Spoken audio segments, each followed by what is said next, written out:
오늘 본문의 말씀을 가지고 우리 위로의 하나님, 우리 위로하시는 하나님이라는 주제로 우리 함께 은혜를 나눠보고자 합니다. 우리 인생에서 이 만남이라는 것이 참 중요한 것 같습니다. 내가 누구를 만나느냐, 또 언제 만나느냐도 참 중요한 것 같아요. 그 타이밍에 어떻게 보면 우리의 인생이 180도 달라지기 때문에 그래요. 우리가 우리의 스승을, 또 내 친구를 또 언제 또 어떻게 만나느냐에 따라서 또 우리의 삶이 어떻게 보면 진로가 다르게 결정날 수도 있습니다. 우리가 시대가 달라짐에 따라서 이 만남이라는 것도 참 많은 변화가 있는 것 같아요. 전에만 하더라도 우리가 만나기 위해서는 어떻게 해요? 서로 친구, 기껏해야 헌팅, 소개팅, 미팅 이런 거를 통해서 누군가가 이렇게 나를 소개시켜 줘야지만 이렇게 좀 만날 수 있는 어떻게 보면 좀 지역적인 관계였다면 지금은 우리가 스마트 시대를 맞이하면서 전과는 다른 관계를 맺게 되었어요. SNS라고 하는 것을 통해서 정말 지금 우리 지구 반대편에 있는 사람과도 함께 친구를 맺고 또 여기 저기 성별과 남녀 어떤 그러한 그 나이를 극복해 가지고 다양한 폭넓게 우리가 친구를 사귈 수 있는 시대를 맞이하게 되었습니다. 그래서 우리가 그것을 소셜 네트워킹이라고도 표현하는데 이 SNS 시대를 우리가 살아가고 있습니다. 아마 여러분들도 다 그 SNS를 하고 계시죠. 페이스북이나 인스타그램이라든지 그런 것들을 통해서 여러분들이 어떤 친구들을 함께 사귀고 내가 친구가 몇 명이네, 좋아요가 몇 개 달렸네, 그런 걸로 좋아도 하고 또 그렇게 우리가 살아가고 있지 않습니까? 제가 이 페이스북이나 이제 그 인스타그램 같은 SNS를 보면서 거기에 대한 여러 가지 장점과 단점들을 제가 분석을 해보면 그런 것 같아요. 이 장점이라는 것은 어떤 장점이 있냐면 처음 보는 사람임에도 불구하고 그 사람을 막상 진짜로 오프라인에서 만나게 될 때에 어색하질 않아요. 왜냐하면 그동안에 그 여러 가지 그 사람의 생각이나 그 사람의 삶의 모습을 내가 계속 이 SNS를 통해서 봐왔기 때문에 그냥 처음 실질적으로 얼굴을 대했음에도 불구하고 그 사람을 처음 보는 것 같지 않은 그런 느낌이 들어요. 그래서 이제 그런 어색함을 좀 할 수 있는 장점이 있고, 또 하나는 다양한 사람들을 만날 수 있다는 거예요. 아까 서두에 말씀드렸던 것처럼 지구 반대편에 있는 사람까지도 우리가 만날 수 있는, 그래서 지역적인 부분이 아니라 전 세계를 아우르며 만날 수 있는, 사귈 수 있는 그러한 장점이 있습니다. 그런데 반면에 단점도 있어요. 이 만남이 깊지 못하고 좀 편협적일 수가 있습니다. 그러니까 유튜브도 이 페이스북도 여러분들도 아시다시피 이게 내가 선호하는 것들을 이제 클릭하게 되면 계속해서 연관된 것들만 다가오게 돼 있어요. 정치적인 성향도 마찬가지고 어떤 나의 사상이나 나의 이념이나 그런 나의 모든 관심 분야가 어떤 한쪽으로만 편협화될 수 있는 어려움이 있습니다.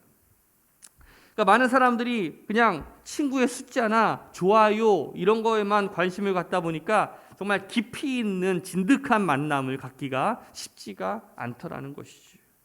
그러니까 단순히 말하자면 넓게 친구를 사귀는 것도 좋겠지만 깊이 있는 친구를 우리가 사귀기 어려운 시대를 살아가고 있는지도 몰라요. 그런 면에서 본다면 우리 새로나게 성도들이 정말 깊이 있는 친구가 되어줄 수 있다면 얼마나 좋을까. 정말 그 함석헌 선생님의 그 시처럼 그 사람을 가졌는가라는 그 시의 주인공처럼 우리가 서로를 향해서 그러한 친구가 되어줄 수 있다면 얼마나 좋을까요? 가장 아름다운 만남이라는 시가 있어요. 거기에 보면 가장 잘못된 만남은 생선과 같은 만남이다. 만날수록 비린내가 묻어나니까. 가장 조심해야 될 만남은 꽃송이 같은 만남이다. 피어 있을 때는 환호하다가 시들어 버리니까. 가장 비천한 만남은 건전지와 같은 만남이다. 힘이 있을 때는 간수하고 힘이 다했을 때는 던져버리니까. 가장 시간이 아까운 만남은 지우개와 같은 만남이다. 금방의 만남이 순식간에 지워져 버리니까. 가장 아름다운 만남은 손수건과 같은 만남이다. 힘이 들 때는 땀을 닦아주고 슬플 때는 눈물을 닦아주니까. 우리의 만남이 이 생선이나 또 꽃송이나 건전지나 지우개와 같은 만남이 아닌지를 우리가 함께 좀 돌아보고 우리의 인생에 좀 진득하고 우리가 손수건과 같은 그러한 만남이 우리 삶 가운데 좀 지속될 수 있다면 얼마나 우리 인생이 빛나고 아름답겠습니까? 많은 친구를 갖는 것도 좋겠지만 정말 소중한 친구 한 사람을 갖는 것도 그것 또한 가치가 있다라고 생각이 들어요. 저는 우리 새로나교회 성도들이 그러한 성도들이 되셨으면 좋겠어요. 오늘 본문에 보면 야곱이라는 사람이 나옵니다. 저는 이 야곱이라는 사람이 참 재밌어요. 그리고 참 뭐랄까요? 참 인생도 참 뭐랄까요? 파란만장한 인생을 살아가는 사람이 바로 야곱인 것 같아요. 여러분들은 이 야곱 그리고 먼저 이삭 그리고 야곱 이 요셉 이 세 사람 중에 혹시 누구를 제일 좋아하십니까? 뭐 가장 많은 사람은 아마 요셉이라고 들 수도 있고 제 성향을 보니까 저의 성향은 아마 이삭 같은 성향인 것 같아. 근데 우리 가운데 꼭 야곱 같은 사람들이 있어요. 근데 야곱 같은 사람들이 사고도 많이 치는데 일도 많이 해내. 큰 일도 많이 이루어 가요. 사고도 많이 치는데 또 큰 일도 많이 이루어 가요. 그러면서 제가 많은 생각을 해봤어요. 역시 이 야곱 같은 사람들도 필요하고 또 이삭 같은 사람들도 필요하고 또 요셉과 같은 사람들도 필요하구나. 자, 그런데 이 야곱이 오늘 본문에 나온 이 상황은 어떤 상황이냐면 이 부모님의 집에서 갑자기 그냥 떠나서 이 밧단 아람에 사는 삼촌, 그 외삼촌 라반의 집으로 지금 막 도망가고 있는 중이에요. 왜 도망가고 있습니까? 오늘 잘 알다시피 이 야곱이 그 형 에서를 속이고 아버지를 속여가지고 그 장자의 축복을 받았기 때문에 그래요. 그래서 그 형 에서가 이놈의 새끼 잡아 죽인다고 막 그냥 길길이 뛰고 있으니까 어쩔 수 없이 지금 이 야곱이 그냥 쫓겨나가지고 어디 갈 데가 없으니까 저기 먼 그 외삼촌네 집으로 가려고 하는데 언제 돌아올 기약도 없이 그냥 한참을 그냥 도망가다시피 막 가는 그 여정 가운데 있는 상황입니다. 그런데 이 지도를 보면 그 제일 아래에 있는 이 여기가 브엘세바예요. 브엘세바. 이 브엘세바에서 삼촌 그 라반이 있는 그 밧단 아람이라고 하는 지역은 저 하란 있죠. 하란. 저 위에 있는 지역에 있는 곳이 바로 밧단 아람이에요. 무려 한 800km 이상 되는 거리거든요.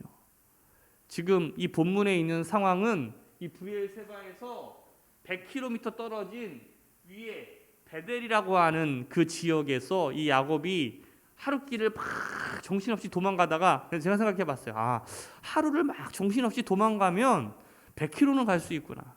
아마 걸어서는 못 갔을 것 같고요. 뭘 타고 갔겠죠. 뭐 낙타나 어떤 뭐를 타고 100km를 막 가서 이제 해가 그냥 뉘엿뉘엿 지는 그 광야에 그냥 뭐랄까요? 심신이 지쳐 있는 상황에 이 야곱이 이제 주저앉아 있는 상황일 거예요. 그러면서 지금 하루의 일이 도대체 어떻게 지나갔는지도 모를 만큼 막 정신없이 그냥 멍해 있는 내가 지금 뭐 하는 건가? 나는 어디로 가는 건가? 여긴 누군가? 나는 누군가? 막 이렇게 혼란 상황에 있는 그러한 상황이 바로 오늘 본문의 말씀이라고 할 수 있을 것입니다. 야곱의 심정이 어땠을까? 하루아침에 집도 없이 가족도 잃고 도망치는 인생이 되고 말았어요. 그곳에서 야곱은 뜻밖의 만남을 경험하게 돼요. 어떻게 보면 이 만남이 야곱의 인생 가운데 가장 중요한 만남이 됩니다. 그 만남이 어떤 만남입니까? 오늘 이 야곱이 있는 자리가 베델이라고 해요.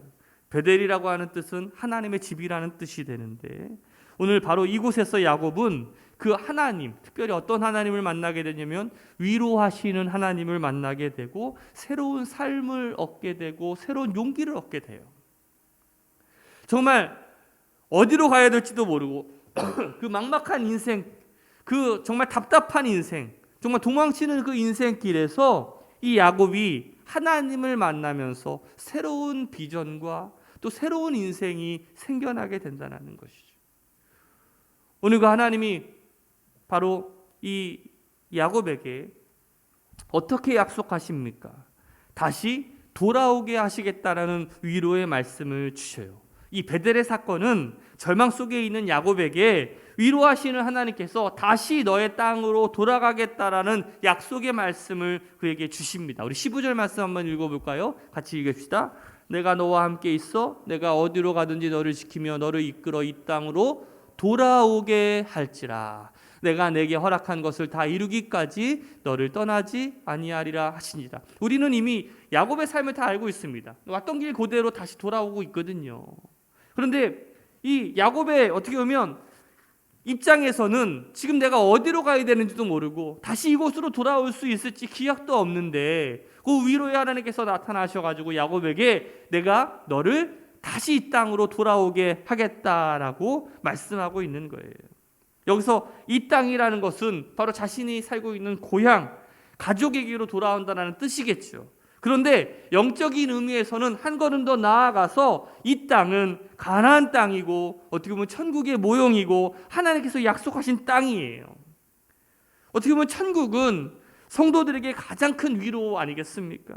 이보다 더 큰 위로와 소망이 어디 있겠어요?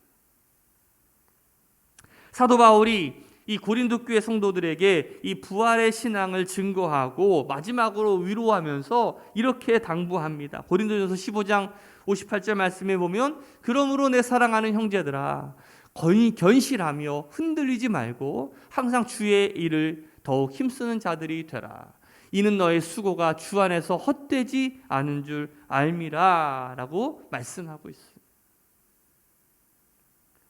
오늘 야곱이 받은 그 약속이 무엇입니까? 희망 없이 어떻게 보면 도피자 그 야곱에게 하나님께서 직접 만나 주셨어요.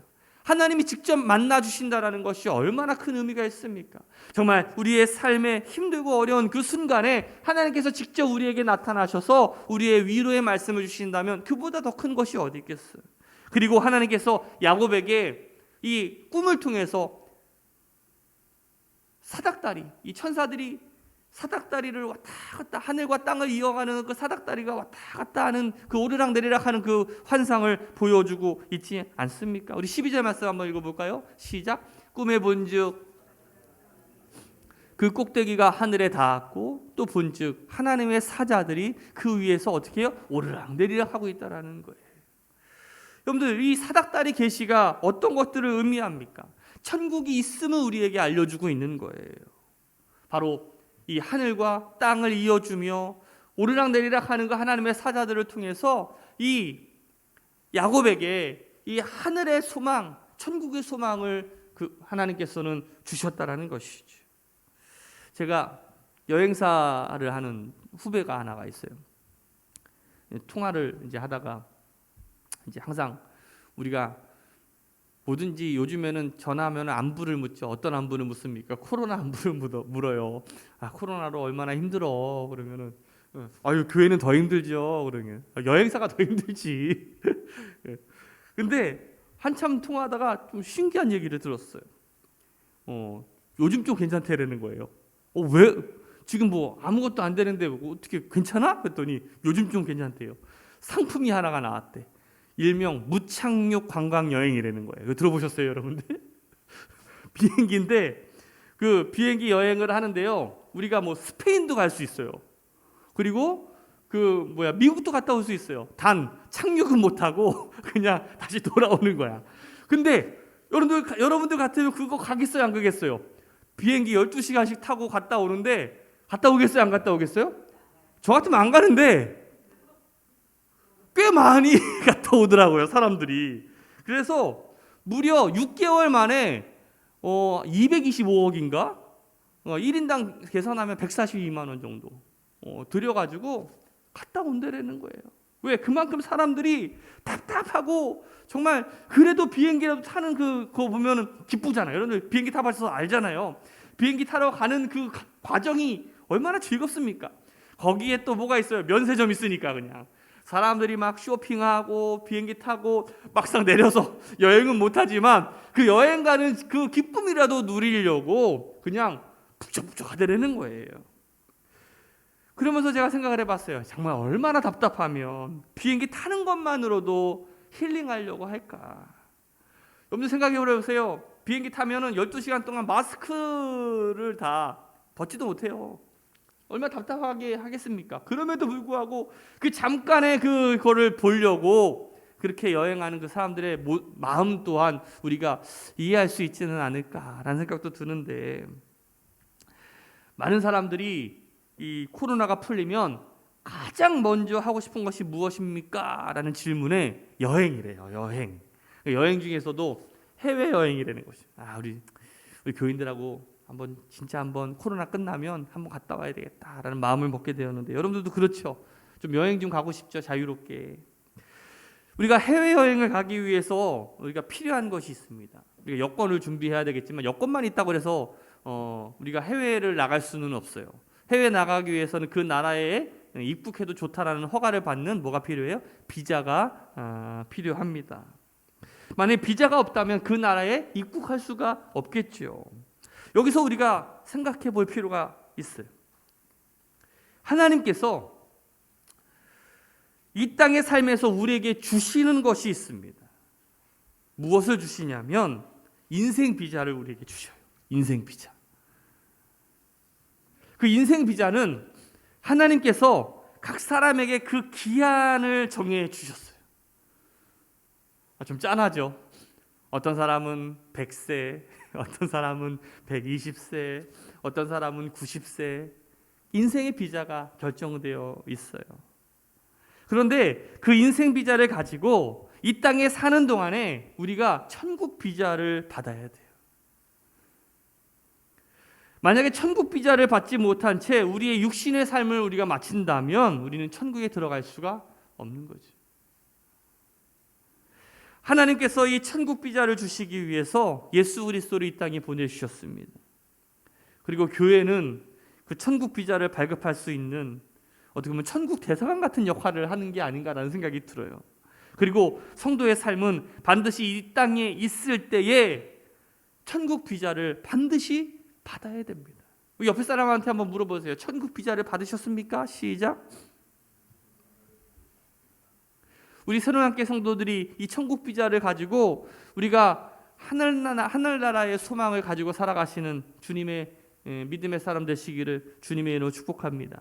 우리 야곱의 인생은 한마디로 표현하면 파란만장한 인생이에요. 야곱은 우여곡절 끝에 어떻게 보면 믿음의 조상의 계보에 들어가게 되는데, 이 야곱의 일생을 어떻게 보면 결정짓는 정말 중요한 두 가지 사건이 있다면 이 오늘 나와 있는 이 베델 사건과 야복강 강가에서의 사건입니다. 여러분 다 아시는 내용이죠. 어떻게 보면 형 에서를 피해서 도망갈 때 그 베델에서 이 사건, 그리고 다시 돌아와서 형 에서를 만나기 전에 바로 이 야복강가에서 환도뼈가 부러지는 그러한 것을 통해서 하나님과 씨름하는 장면, 바로 이것이 야곱의 결정적인 두 가지 사건이라고 할 수 있을 텐데, 바로 이 사건을 통해서 하나님을 만났다라는 게 중요한 거예요. 그리고 인생의 방향을 바꾸어 놓은 중요한 사건이기 때문에 그래요. 우리가 하나님을 만나는 새로운 인생이 시작되는 사건이야말로 어떻게 보면 진정한 비자를 얻은 것 아니겠어요? 오늘 우리가 하나님을 만났다면, 하나님을 만나는 경험이 우리 가운데 있다면 천국 비자를 우리가 갖고 있는 거랑 다름이 없는 거예요. 누가복음 24장에 보면 누가복음 22장에서 내용에 보면 예수님께서 이제 십자가에 달려 죽으시기 그런 여정이 있어요. 근데 그때 이 가룟 유다가 배신하잖아요. 그렇죠? 그리고 베드로가 자신이 정말 믿고 있었던 정말 오른손과 같은 이 베드로가 예수님을 3번이나 어떻게 해요? 부인해요.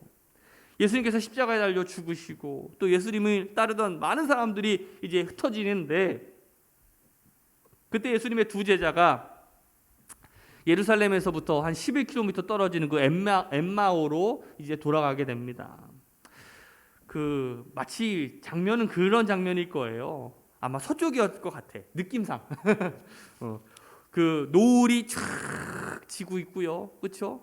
거기서 두 사람이 그냥 터덕터덕 모든 것들을 다 포기한 채 그냥 걸어가는 그 장면인데, 그때 부활하신 예수님께서 나타나셔서 그들과 함께 동행합니다. 그런데 그 제자들이 그 사람이 예수님인지를 몰라요. 한참을 이제 걸어가다가 이제 늦은 시간이 되어가지고 이제 저녁과 또 잠을 청하기 위해서 함께 그 자리에 들어갑니다. 그때 예수님께서 축사하시면서 기도할 때 그 제자들이 부활하신 예수님을 보게 되죠. 이 엠마오로 내려가던 그 두 제자에게 어떻게 보면 그가 예수님은 알지는 못했지만 함께 걸어가고 함께 격려하며 함께 동행하는 그 걸음이 얼마나 힘이 되었을까. 그리고 그분이 정말 예수님이었다는 사실을 알았을 때 본인이 미처 몰랐을 거 아니겠어요. 내 옆에 있었던 분이 예수님이셨구나 하는 것을 몰랐지만 그 모르는 순간 속에서도 주님은 우리와 함께 동행하고 있었다는 것을 알았을 때 우리는 얼마나 큰 기쁨과 감동을 갖고 있지 않습니까? 그런 생각들이 들어요. 우리 부모님들이 우리가 정말 전에는 우리가 깨닫지 못했는데 어느 순간마다 그때 우리 부모님께서 나를 위해서 이렇게 기도해 주셨구나, 나를 이렇게 위해서 희생해 주셨구나 하는 것을 깨닫게 될 때 우리 마음속에 큰 힘과 위안을 얻게 되지 않습니까? 오늘 우리의 삶도 마찬가지예요. 우리가 눈에 보이지는 않지만 우리 성령님께서, 우리 주님께서 우리와 끊임없이 동행해 주시고 우리를 위로해 주고 있다는 사실을 여러분들 기억하시기를 주님의 이름으로 축복합니다. 지금도 우리의 삶을 책임져 주시고 우리와 함께 한 걸음 한 걸음 내디뎌 주고 계신다는 것이, 오늘 그 도망자 그 야곱에게도 어떻게 보면 눈에 보이지는 않지만 하나님께서 그 야곱과 함께 해 주셨고, 그리고 환상을 통해서도 그 야곱에게 나타나셔서 그 야곱을 위로해 주고 계시는 것을 우리는 보게 됩니다. 미국의 작가 가운데 프랑크 바움이라고 하는 작가가 있는데, 오주의 마법사라는 책을 썼던 작가예요. 평원에 살던 이 도로시라고 하는 아이가 있습니다. 큰 회오리 바람을 만나가지고 이상한 나라로 가게 되죠. 이 도로시가 다시 자신의 고향으로 돌아가기 위해서 그 에메랄드 시에 사는 오즈라고 하는 마법사를 찾아가게 됩니다. 그때 이 마법사 오즈가 이렇게 얘기하죠. 서쪽에 사는 마녀를 무찌르면 고향으로 보내준다라는 거예요. 그래서 이 도로시가 이 허수아비와 양철 나무꾼과 겁쟁이 사자와 힘을 합쳐서 마녀를 무찌르고 고향으로 돌아오는 내용이 바로 이 오즈의 마법사인데, 아마 한 번쯤은 다 보셨을 텐데요. 오늘 본문의 야곱도 도로시처럼 어떻게 보면 인생의 큰 회오리를 만나가지고 멀먼 곳으로 도망치는 신세가 되었습니다. 야곱은 도로시처럼 어떻게 보면 고향을 사모했고 다시 돌아오고 싶었어요. 어떻게 하면 돌아올 수 있을까? 이런 야곱에게 하나님께서 이렇게 약속하십니다. 15절 말씀이에요. 내가 너와 함께 있어 내가 어디로 가든지 너를 지킨다라고 말씀하고 있어요. 오늘 그 하나님을 만난 그 야곱은 어떻게 보면 얼마나 기뻤을까? 정말 나는 혼자라고 여겼었고 정말 어디로 가야 되는지도 모르는 그 상황 속에서 이 하나님을 체험했을 때의 이 야곱의 기쁨이 어땠을까요? 바로 기쁨을 소유하고 평안을 소유하지 않았을까? 저는 오늘 우리 예배드리는 가운데 우리 성도님들도 우리 야곱처럼 하나님을 만나서 참된 기쁨의 소유자가 되시기를 주님의 이름으로 축복합니다. 오늘 15절에 보니까 위로의 하나님께서 야곱에게 내가 어디로 가든지 너를 지켜주신다라고 약속하고 있는데, 위로의 하나님은 우리를 지켜주시는 분이세요. 지키다라고 하는 이 히브리어는요, 샤마르라고 하는 뜻인데, 이거 한 번 지키고 마는 것이 아니라 계속 진행해요. 끝까지 지켜준다는 의미가 있어요. 야곱을 향한 하나님의 보호하심, 그것이 계속된다는 것을 약속하고 있는 것이죠. 하란까지 800km예요. 그 여정 가운데 얼마나 힘들었겠습니까? 그런데 그 가는 여정마다 하나님께서는 지켜보아여 주셨어요. 야곱이 하란에서 20년을 살게 됩니다. 그 여정 속에서도 얼마나 많은 어려움이 있었는지 아십니까? 그런데 하나님께서 이 야곱을 어떻게 하셨어요? 지켜주셨어요. 야곱의 일생은요, 하루도 편안한 날이 없었어요. 그런데 하나님께서 지켜주셨기 때문에 그 야곱이 될 수가 있었던 것이죠. 바로 하나님께서는 이 베델에서의 약속, 내가 너를 지킨다라는 그 약속을 끝까지 하나님께서는 실행하고 있다는 사실이, 오늘 그 위로의 하나님께서 오늘 우리에게도 이렇게 약속하십니다. 내가 너를 지켜줄 것이다. 그 하나님께서 우리를 어떻게 해요? 지켜줄 것이라는 것이, 그 야곱이 그 베델에서의 약속이 끝까지 그 하나님께서 야곱을 지켜주셨던 것처럼 오늘 우리에게도 그 약속이 영원한 언약의 약속임을 믿으시기를 주님의 이름으로 축복합니다. 신명기 32장 10절 말씀에 보면 여호와께서 그를 황무지에서 짐승이 부르짖는 광야에서 만나시고 호위하시며 보호하시며 자기의 눈동자같이 지키셨도다라고 말씀하고 있어요.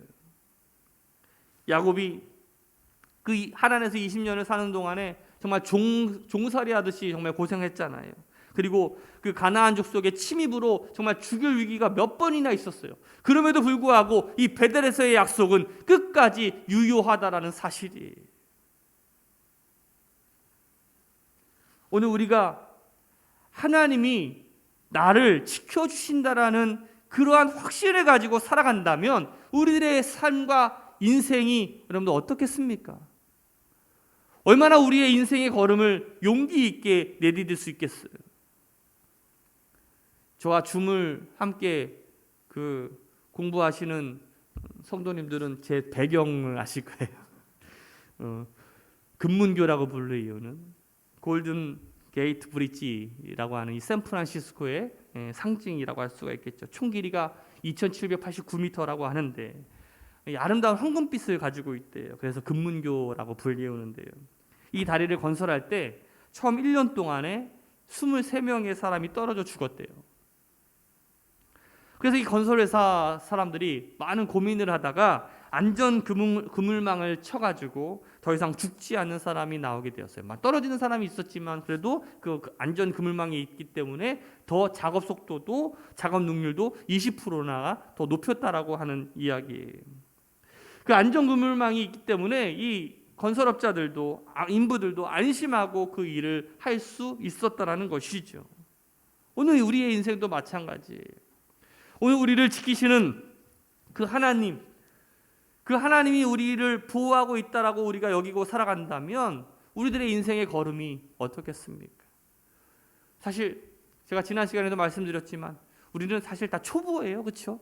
다 모든 것들을 처음 맞이하면서 살아가게 됩니다. 그런데 그 처음 맞이하는 그 두렵고 떨리는 모든 것들이지만 하나님이 우리를 지켜주신다는 그 확신이 있다고 한다면 우리는 더 최선을 다해서 또 한 걸음 더 나아갈 수 있는 믿음의 걸음이 될 줄로 믿습니다. 오늘 우리들의 삶을 주님께서 지키시고 이끌어 주신다는 그러한 위로의 하나님을 우리 체험하시고 살아가시는 우리 성도들 되시기를 주님의 이름으로 축복합니다. 위로의 하나님은 마지막으로 야곱에게 내가 누운 땅을 너와 내 자손에게 주시겠다라고 약속하고 있어요. 우리 13절 말씀이에요. 같이 한번 읽어봅시다. 시작. 또 본즉 여호와께서 그 위에 서서 이르시되 나는 여호와니 너의 조부 아브라함의 하나님이요 이삭의 하나님이라. 내가 누워 있는 땅을 내가 너와 내 자손에게 주리니. 현재 이 야곱이 머물고 있는 곳은요, 지금 그가 받은 땅은 아니에요. 그런데 하나님께서는요, 앞으로 이 야곱에게 야곱에게 그 영역들을 넓혀 주시고 확대해 주시겠다라고 약속하고 있는 거예요. 야곱의 생애가, 야곱이 참 오래 살았거든요. 147세에 살았어요. 근데 12아들을 갖지 않습니까? 여러분들 그 12아들이 이스라엘의 근간이 돼요. 12지파가 되는 거 아니겠어요? 그리고 지금 현재 있는 이 베델이라고 하는 지역은 이제 에브라임 지파가 받게 되는데, 어쨌든 그 지금 내가 밟았던 모든 땅들이 바로 나의 땅이 되어가는 것이죠. 여러분, 야곱은 하나님의 사랑을 가장 많이 받았고요, 하나님의 약속을 가장 많이 받았던 사람이. 근데 참 고생도 지질하게 많이 했어요. 원래 기질이 원래 그런 거예요. 사고도 많이 치는 기질인데 그런데 그럼에도 불구하고 야곱은 하나님과의 그 언약 때문에 끝까지 하나님의 축복을 받게 되었다라는 거. 오늘 우리도 마찬가지인 것 같아요. 우리가 하나님을 만나고 하나님과의 언약의 백성이 되어가고 하나님을 통해서 우리가 살아가게 될 때 오늘 하나님께서 우리에게 주시는 수많은 축복과 이 땅에서의 행복과 또 하나님이 주시는 놀라운 경험들을 하게 될 줄로 믿습니다. 오늘 빌립보서 4장 19절 말씀에 보면 나의 하나님이 그리스도 예수 안에서 영광 가운데 그 풍성한 대로 너의 모든 쓸 것을 채우시리라 라고 말씀하고 있어요. 하나님은 우리의 필요를 아시고 또 우리의 욕구를 아셔요. 또 채우시는 분이 그 하나님 아니시겠습니까? 오늘 이 야곱을 위로하시는 그 하나님을 여러분들도 만나시기를 주님의 이름으로 축복합니다. 그리고 야곱과 함께 하셨던 그 하나님의 놀라운 은혜가 오늘 여러분들의 삶에 함께하여 주셔서 여러분들이 가는 곳곳마다 하나님의 놀라운 능력들이 또 하나님의 놀라운 그러한 복들이 좀 우리에게 주어지는 그러한 믿음의 성도들 되시기를 주님의 이름으로 축복합니다.